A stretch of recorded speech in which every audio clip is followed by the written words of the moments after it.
Hey, what up, everybody? Hope you can hear me. It's Chad Shanks with my buddy Chris Renshaw. For you guys that don't know Chris Renshaw, he's got like more state champion medals than anybody I know. He lives here in Tulsa. He's not the one putting the race on. Our buddy Ray and Bobby Reese, is that right? Yeah, is putting this race on here in Tulsa. But Chris lives right down the river, so he knows it really well. So he's going to take us on a tour. So you'll be watching him in my rear camera. Do you know how long the loop is? I think it's like 6 miles. 6 miles? And if you had to guess, what would you say is an average lap time? Man, that's hard to say. You know, for the skill level and how many practice laps you've done. But yeah, man, it's hard to say. Well, let's say what's a conservative time, and what's like if somebody stupid fast shows up. Stupid fast, it's going to be probably under 40 minutes for sure. I think the guys have already done it under 40, probably maybe under 35, maybe I think. Yeah, but probably. I think maybe a Cat 2 is going to be maybe 50 minutes. Yeah. And it just depends on how much practice you had to. I mean, this is how this place is. So we won't be doing anywhere under 40 minutes more than likely. I have yet to do that. But this trail's really tough. You'll see in the video. It's super rocky. It's rocks on tops of rocks. So we're going to give it a go. Hopefully we'll keep all our skin. And we'll catch y'all on the flip side. All right, here we are starting our pre-ride lap for the 2021 Turkey Mountain mountain bike race in Tulsa, Oklahoma. And for those of you who have been here before, you will not recognize this YMCA parking lot area. It looks nothing like it used to in the past. They've redone the entire thing. But the race is going to start as usual from what I understand. It's going to start at the bottom like we typically do. But you can see it does not look even remotely close to what it used to look like. So right up here on our right is where we used to kind of go in and out of the trail for the start.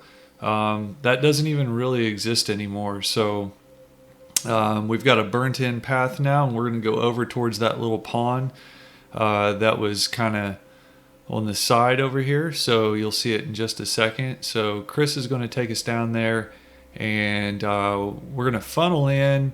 Now remember, we have that climb on the pavement first, but it's going to be really crucial. If you're trying to get the whole shot, man, you're going to want to be first into this bridge, because that's a pretty tight turn and a really narrow bridge. So I'm just going to give you all that warning ahead of time. Definitely don't want to be banging bars going into the first part of that.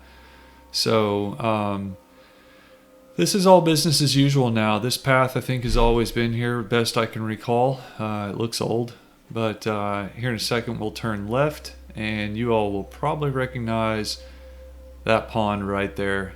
So now we are back to what you probably all remember if you haven't been here in a long time. So right out of the gate, we'll make this left-hand turn.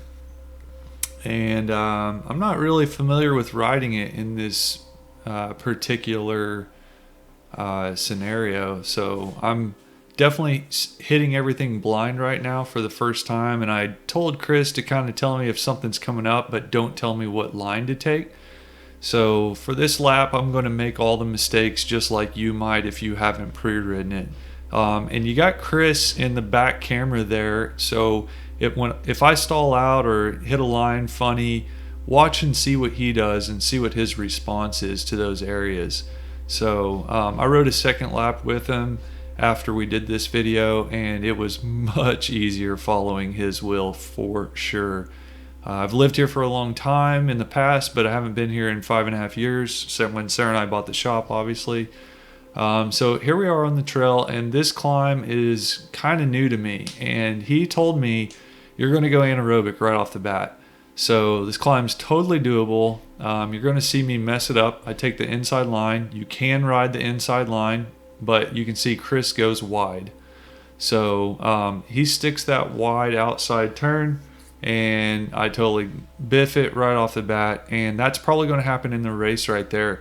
So my suggestion on this climb is, if you're on someone's wheel, give them a couple of bike links, because if they spin out, it's going to cause you a lot more time than just making up a couple of bike links. And then you got to stay on your game.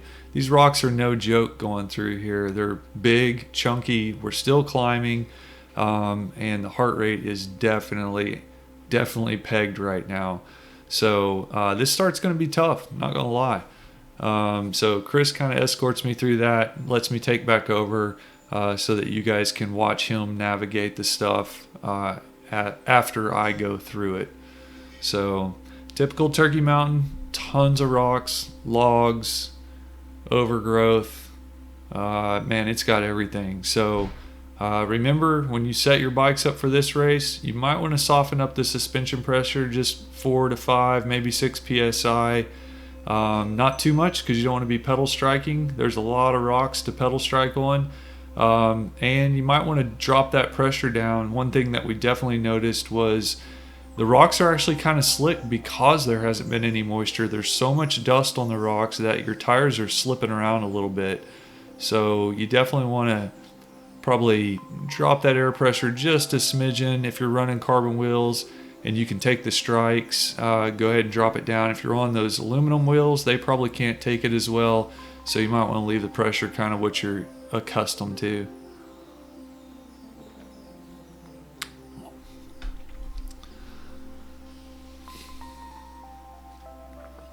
So real pretty through here, but it's pretty much typical Turkey. You're sitting, you're hitting rocks, you're getting the seat right in your rear end the whole time, and a lot of funny angles. We hook a right here, we're following arrows, and now I believe we're on this snake. So normally you'd be coming the opposite direction, and I could be wrong because it's been so long since I've ridden here, but right here you can get on the gas if you want to. So if you've been waiting to pass, this is your chance.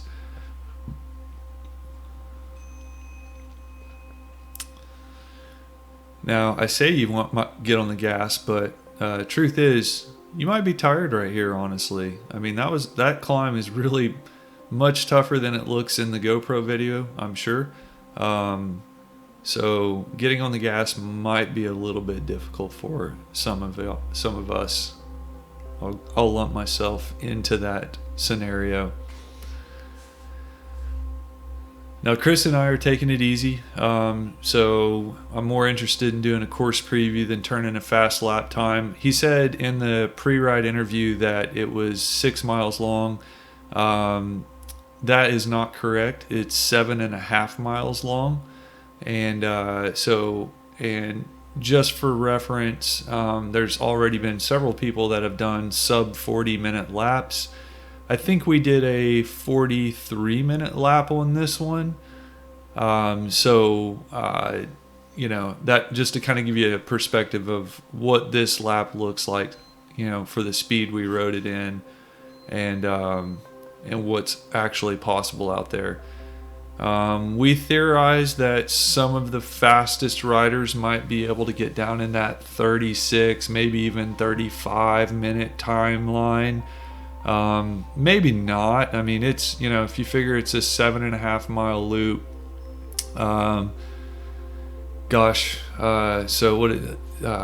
so 30 minutes would be a 15 mile an hour average. Is that right? So that's definitely not possible at Turkey.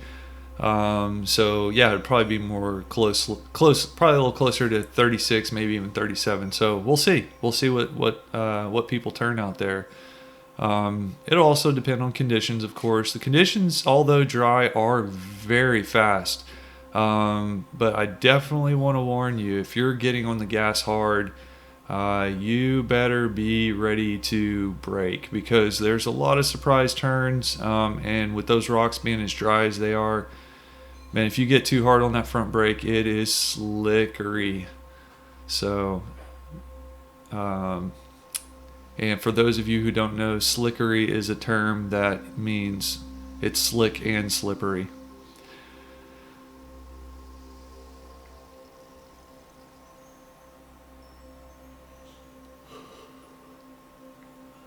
So I did reach out to Ray Hall to pre-ride with us, but he was not able to make it.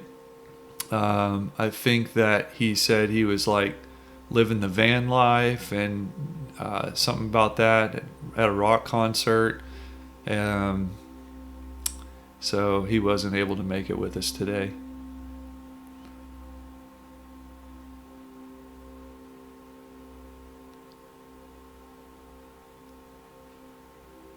I really did like this course. I actually prefer this course to the previous like 5 years that we've raced out here. Nothing against that course. It was just effing brutal.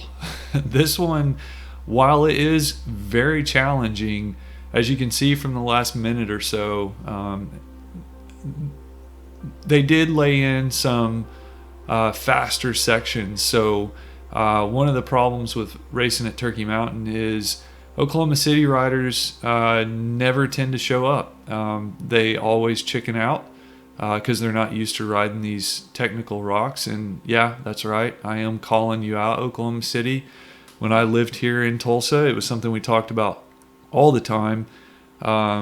Riders would just not show up because it is true. I mean, if you're from Tulsa, you absolutely have an unfair advantage on this trail. It's so tricky and so gnarly and so technical that I'd put it up there with one of the most technical places in the U.S. Honestly, now not this particular course, and that's kind of the point of what I'm saying. On this course, I think I saw that Ray or somebody put down an 11 mile per hour average speed run on this loop. And y'all can correct me if I'm wrong, but I mean, that's for Turkey Mountain, that's stupid fast. I mean, it's hard to get over 9 mile per hour average speed on like all the rest of the trail. Even like 8.5 is fast. So riding out here with that kind of average speed definitely shows you that you can actually lay out a pretty quick course. And I appreciate that it's an effort to kind of negate some of the hometown benefit there. I mean, that's one of the things I've always, no matter where you race, whether it's Draper, Thunderbird, St. Crispin's, or whatever, like if you're from there, you're going to have a bit of an advantage. But Turkey Mountain's different. I mean, if this were rated, off of like skiing ratings, this would be a double diamond black without a doubt. Because it's just, it is the mogul run. It's super hard.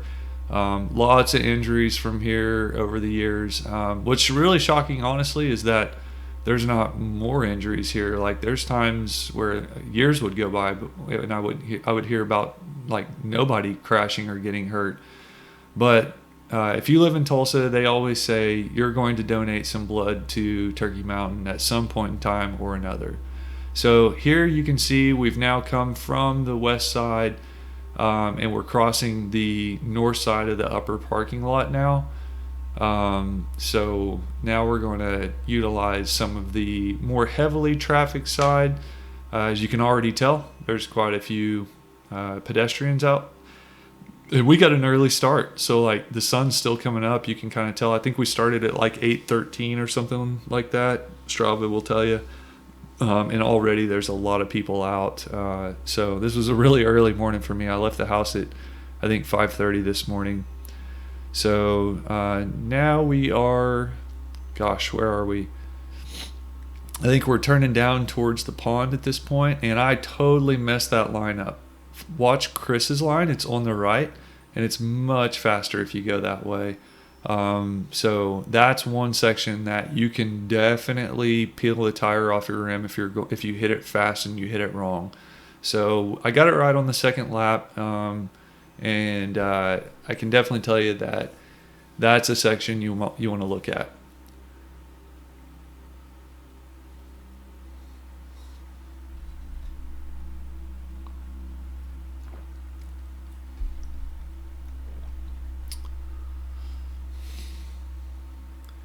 Just a little connector trail here till we get back on path. Here we go.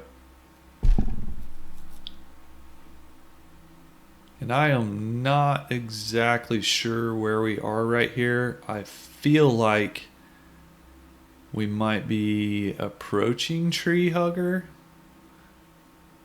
But not having lived there in 5.5 years, it's hard for me to remember, and these are not the normal directions that I'm accustomed to coming into them at. You can tell it's definitely sandy. But anyone who raced Draper last week, they are definitely used to it. Now, right here, you got an option. I go left, he goes right. I think we both settled on that left line was probably the smoother line, but honestly, it's kind of 6 of one, half a dozen of the other. So if you get to a section where you have a choice, don't sweat it. It's really not too big of a deal. You might lose a few seconds if you make the wrong choice, but you won't lose more than 5 seconds. I'm pretty confident in saying that. So we kind of pass a rider here who's also pre-riding the course, and I think he wants to jump on and join us for a ride for a little while.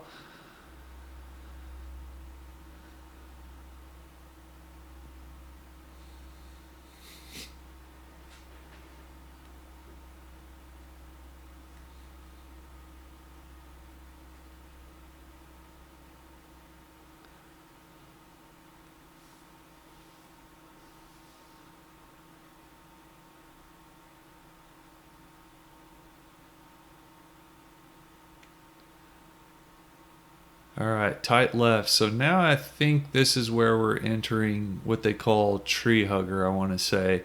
This is a super fun trail. It's got some flow to it. It's not very long, but you can definitely haul the mail through here. Unfortunately, our flow got taken away from us because as with any mountain bike race, and any race promoter can tell you, there's always some D-bag that feels the need to move arrows for no apparent reason at all, and that's going to happen to us here in a minute. So thankfully, I think we were the first ones out on the race course. We definitely saw a lot of people in the parking lot before we started our second lap, but we had Chris, I didn't know which way to turn them. Chris turned all the signs the proper direction, so hopefully those stay in place, and everyone gets a fair shot at a pre-ride, and that way you won't be inclined to make the same mistakes that I'm about to make, because I don't know where I'm going, and I hear Chris call here in just a minute for a left-hand turn, but I can clearly see the sign says to go straight. So somebody just simply turned the sign. That's all they did. So I really hope it doesn't happen in the middle of the race. It's really hard to police that kind of stuff. But keep your eyes peeled, and if you're a local and you're in the race and you see something, if you don't have time to stop, definitely make sure a promoter knows where it is and how to get to it quick, and hopefully it won't happen.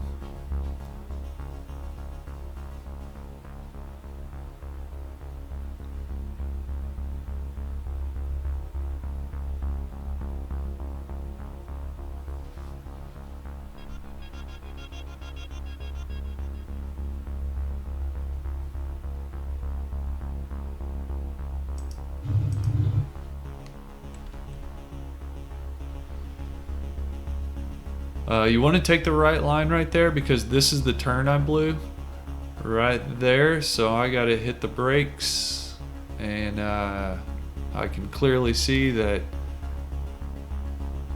somebody moved the sign. So Chris is going to take it upon himself to go ahead and just move the sign in the correct direction. So if you look where the guy in the yellow is standing, if you take that far right line, it's going to set you up for this turn, because we're actually turning left. So you want to take that wide line if you can remember to do so when you hit tree hugger.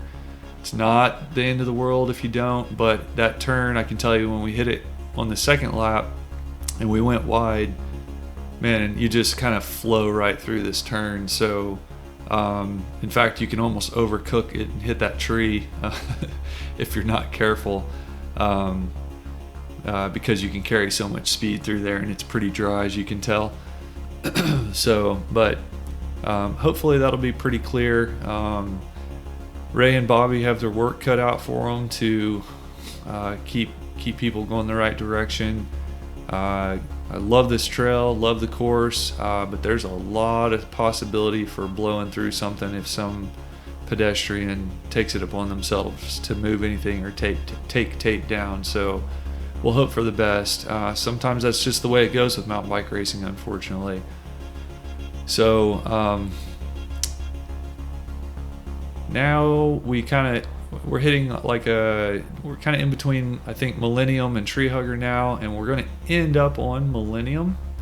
And we just found out that someone moved another sign, so Chris has picked that one up and put it back in play in the correct area. So that's 2 that they have now moved, and the gentleman who is riding with us as well also fixed the other sign that was over there. So thankfully that he was in tune with which way to go as well. I think he's a local. I'm not sure what his name is, so I apologize. Nice guy. We talked to him a little bit. But now we're going to get rolling again. We're back on the right trail. And basically this is going to take us over, I believe, to Millennium.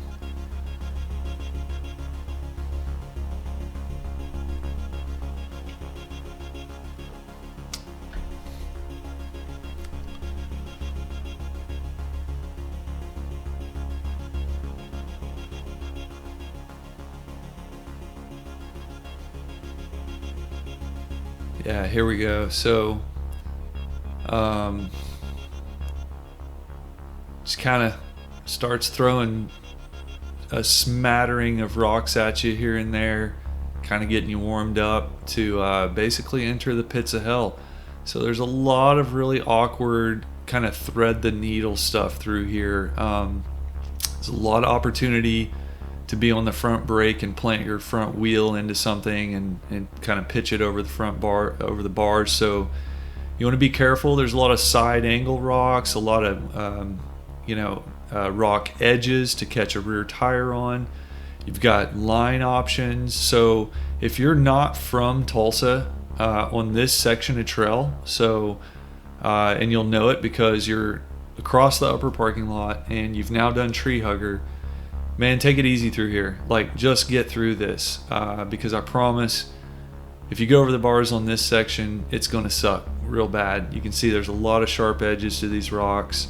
I've ridden this trail 1,000 times and I haven't ridden it in years, and it was like I was riding it again for the first time. I felt like I did not have control of my bike, and just felt like I was all over the place. Second lap went a whole lot better. I was able to follow Chris's wheel, so we kind of cooked it through there pretty quickly.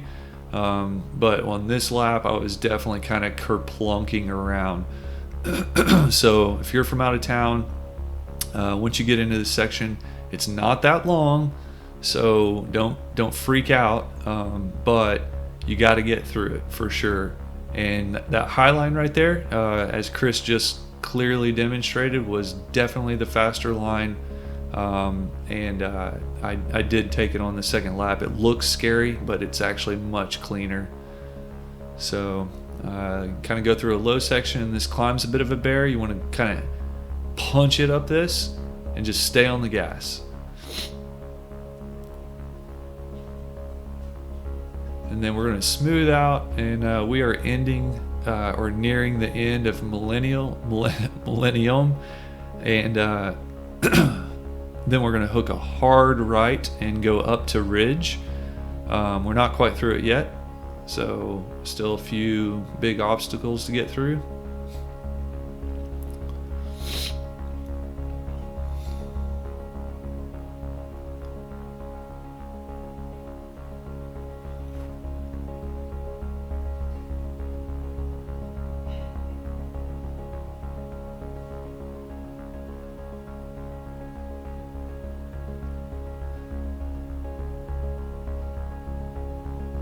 That's definitely one of those sections where if you have a quick engaging hub, you will be glad that you spent the extra money for it, because you're going to do a lot of half pedal strokes through there.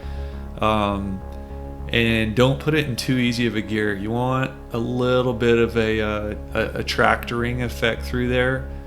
So you want to, don't use a huge gear obviously, but keep the gear moderately hard. That way you can kind of punch it when it's necessary.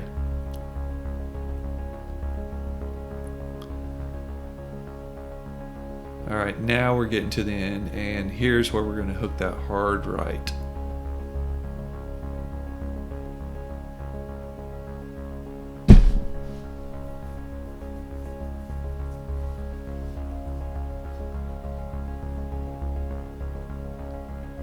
Now, if you've made it this far and you've been a little bit under pressure because, let's face it, Turkey's difficult.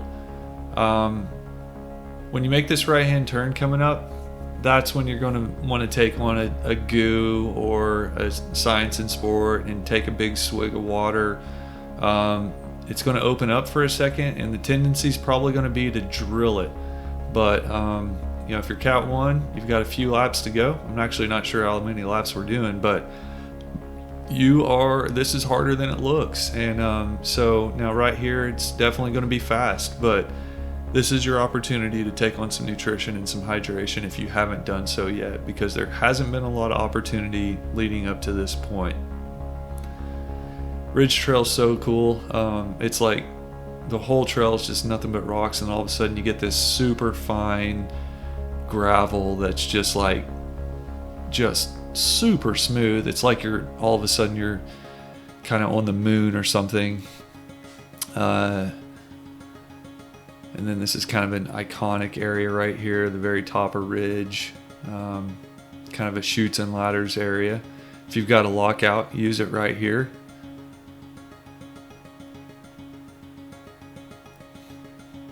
And once you get to the top, you're going to kind of pop down the other side, and you can basically haul as fast as you want from there.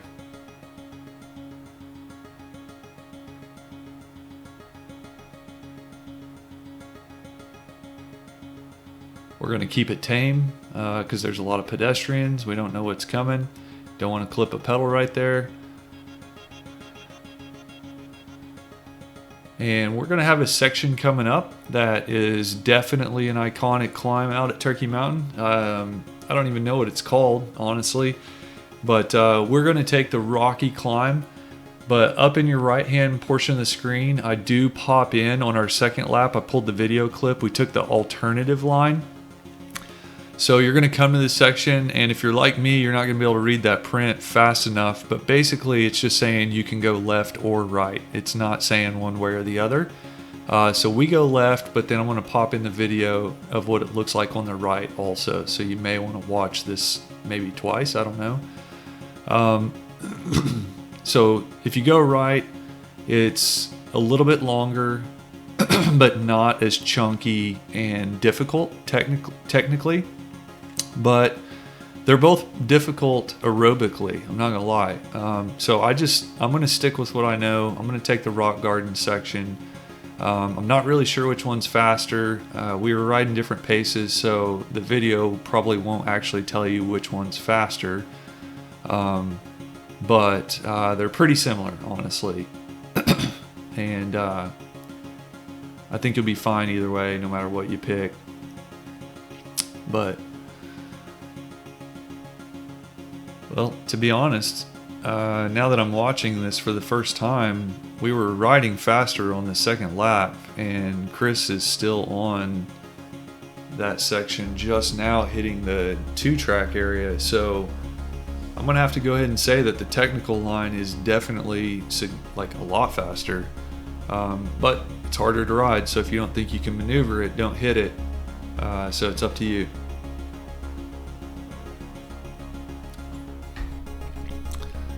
And I just want y'all to know that I'm not very good at video editing, so I'm pretty proud of that. It took me like almost an hour just to put that clip up in the right hand side of the screen. So if y'all don't click the subscribe button, I'm gonna be pissed. Just kidding, kinda.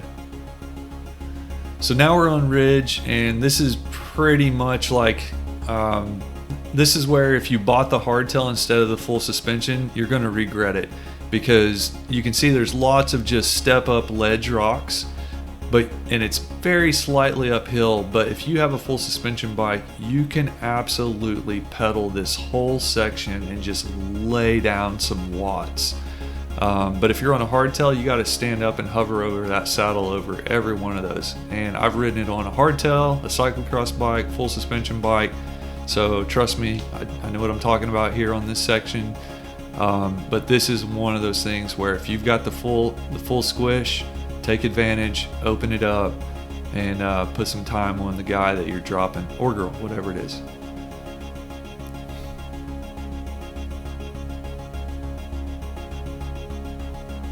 It's a very popular area for the pedestrians. We do have a permit to race here next weekend, but that doesn't mean there won't be pedestrians on there. So a little tip, put a bell on your bike. I gotta tell you, I can't believe everyone doesn't have a bell on their mountain bike. My personal recommendation, get the Spur Cycle. It's expensive, but it's totally worth it, and you will be so glad you did it. Everyone that rides with me, and when I use it, they're like just in shock and awe at how cool it is. So they're just as fun to ring as they were when you were a kid.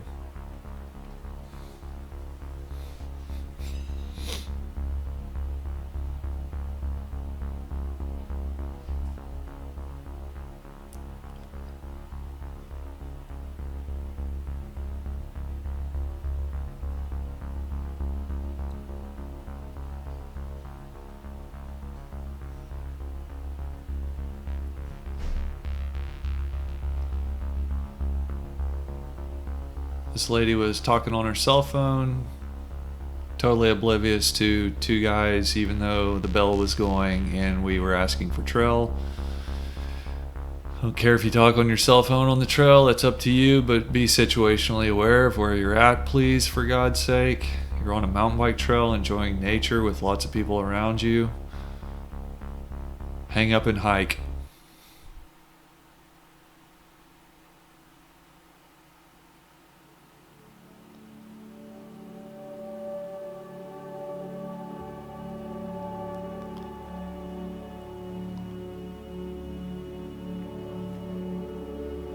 Another option here, high or low. Low's got a bunch of roots. High's a little smoother, but it's got a quick twist turn in it. So I think we kind of determined on that one. It's pretty much the same either way also. And then right here is a right-hand turn coming up. And I think somebody may have moved the sign on this one if I remember correctly.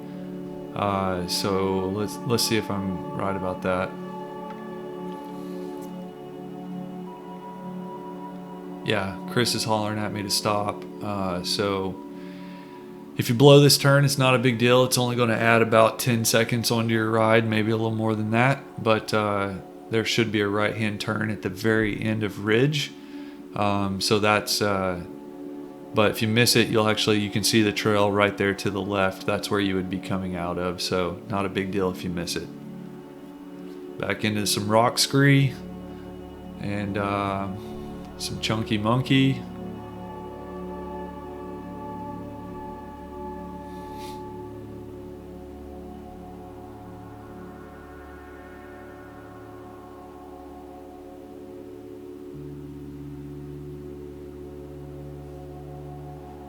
So I'm going to put this out in the Texas mountain bike forums as well, and for the course preview. We'll see if they show up, but I'm going to bet that most people from Texas are like Oklahoma City, that they're going to see all these rocks and be too afraid to show up. We'll see how that goes, unless they're from El Paso or Fredericksburg. Both of those trails are pretty gnarly. El Paso is probably the only place I've ever ridden that's tougher than this one. If you want to see what real technical looks like, look up the El Paso Puzzler, specifically Mundy's Gap. It's on YouTube. It's gnarly. it's so hard. But I think the rest of Texas, they're pretty much used to just riding nice, smooth, groomed trails. But we'll see if they show up. All right, so we're going to hit the upper parking lot again. Now we're on the south side of the upper parking lot. And we've got some crews about to roll out again.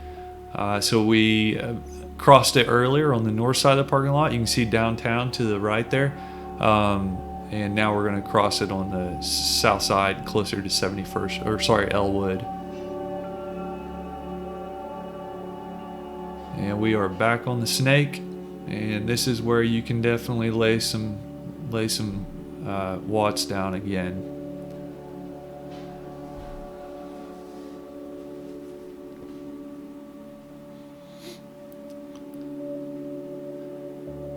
So we did want to kind of run a hot lap, but we talked about it as we got, especially into this section of trail. It is like impossible to do a hot lap out here because there's so many blind turns that you can totally have a head-on collision out here. So you have to be really cautious, honestly. So I think we're coming up on 34 and a half minutes or so. And just to put it into perspective, we anticipate that the fastest riders will probably just now be getting close to finishing their lap. So we'll see how off we are on that. But we have quite a ways to go from here. So for those of you who love Draper, this will be your most similar section of trail to Draper. It's a little bit tight, it's a little bit twisty, but it's got some flow to it. It's pretty fast. It's probably a little more like Bluff Creek, actually, because you can see there's definitely some roots going across the trail here and there. Of course, there's rocks. It's turkey. But it's a pretty fun section through here. You can drift through the turns. But you can see you definitely can't see through them, so we're not sure. Turkey Mountain is not a one-directional trail. I remember when Sarah and I moved there, I was like, wait, what? So you can just go any way you want? Like, that's crazy.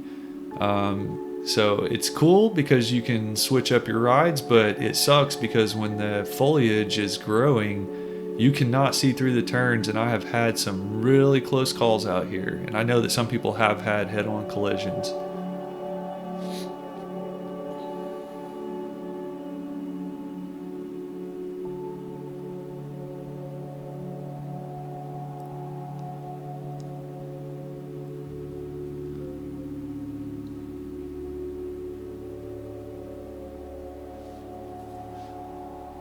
Had a lot of fun riding with Chris today. Normally when we ride together, it's because we're racing against each other. We've been good buddies for a long time. We've never been like rivals that hate each other at all. I have always appreciated the heck out of Chris. And he texted later and was like, dude, it's good to ride with you and not be racing. And I hadn't actually thought about it at that point, but I was like, man, we never get to ride with each other when we're not racing. And it was just so nice to just get the flow on a trail with, your buddy. So had a really good time.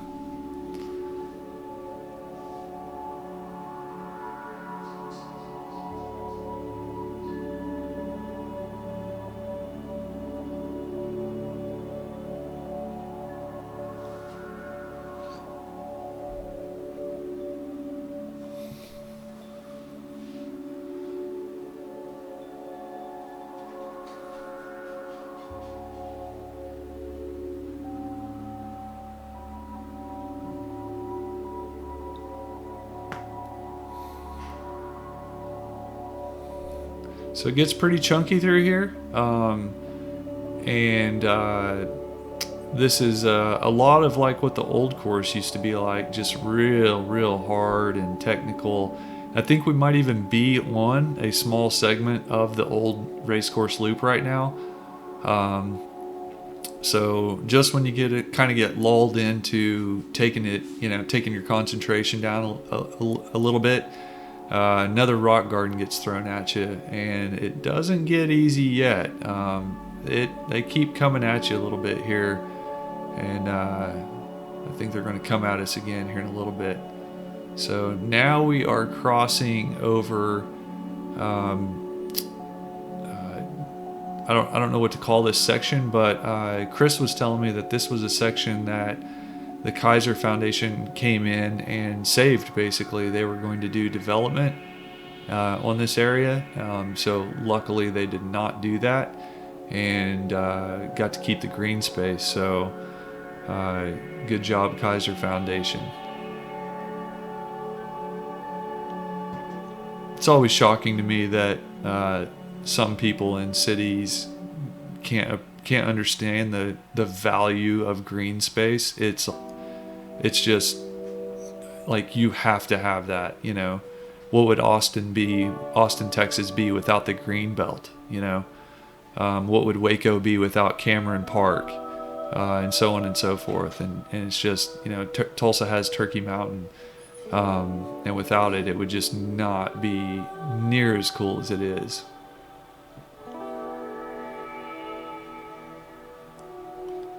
So now another section that you can just absolutely get on the throttle as hard as you want. You can trust pretty much most of these turns through this section. You can't really see through it because the weeds are grown up, but they are all pretty safe. And if you blow a turn through here, you're just going to kind of go in the weeds. It's not really that big of a deal. So on this kind of ending smooth segment, you can pretty much go as hard as you want.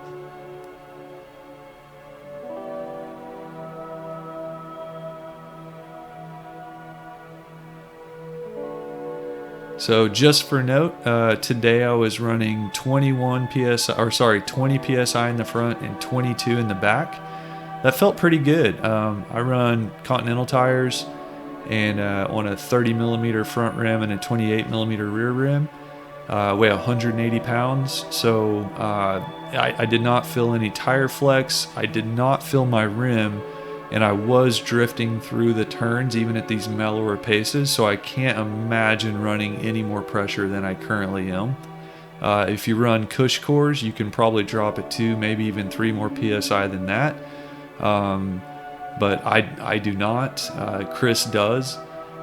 So he was able to run some really low pressures. But any more than that, and it's pretty dry and dusty, and those rock faces have a lot of dust on them, so you're going to slip around pretty badly if you run too high a pressure. So I would definitely, you don't want to run it too low. Like I said, if you're running aluminum rims, you'll case your rims super hard. But if you got carbon rims, you can probably drop it on down.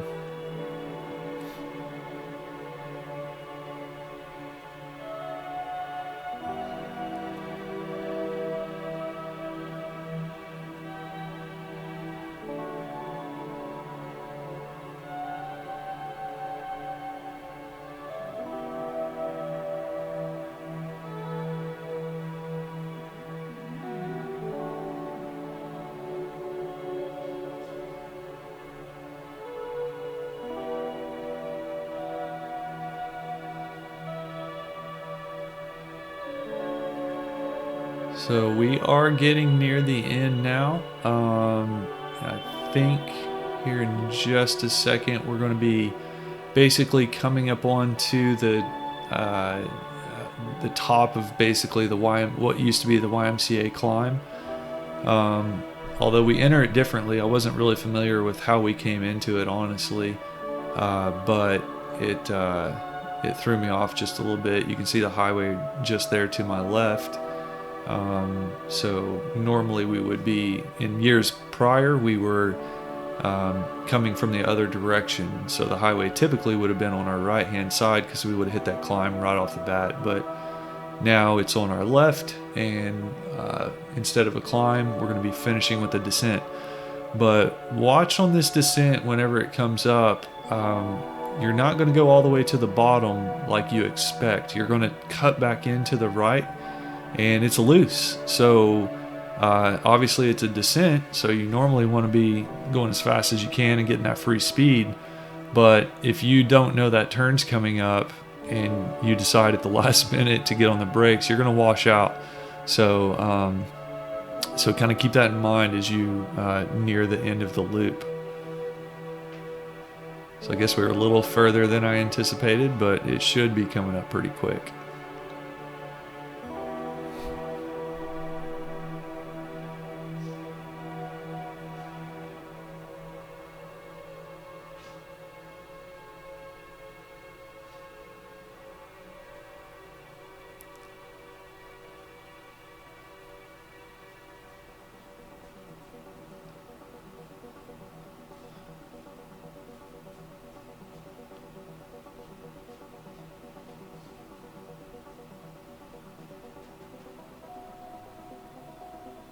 Oh, hard right. Yeah, I forgot about that one. So that's why it looks different. That's where the difference is. Normally, we'd be coming from that other direction. But this puts us into the top somehow.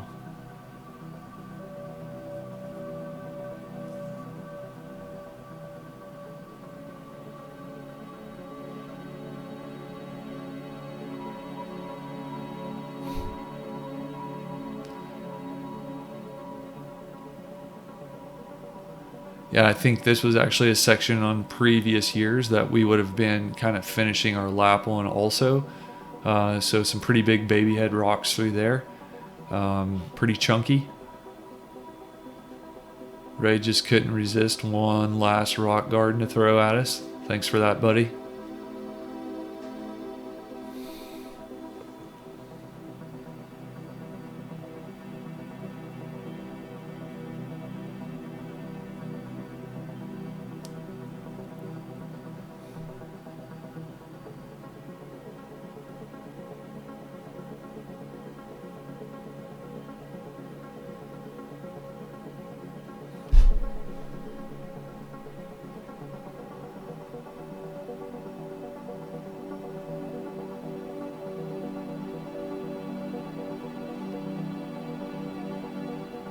So definitely some tricky, sharp rocks through there. So definitely, watch your tire edge. And now we are at the top of what would typically be the climb. So we're going to descend down, and this is the section that we normally would be racing up from the start. And we got a right-hand turn. You can see the sign, so keep it mellow. Hook that turn, and there you go. That's a full lap on the 2021 Turkey Mountain Cat 1-2 loop. Thanks for watching. Please subscribe.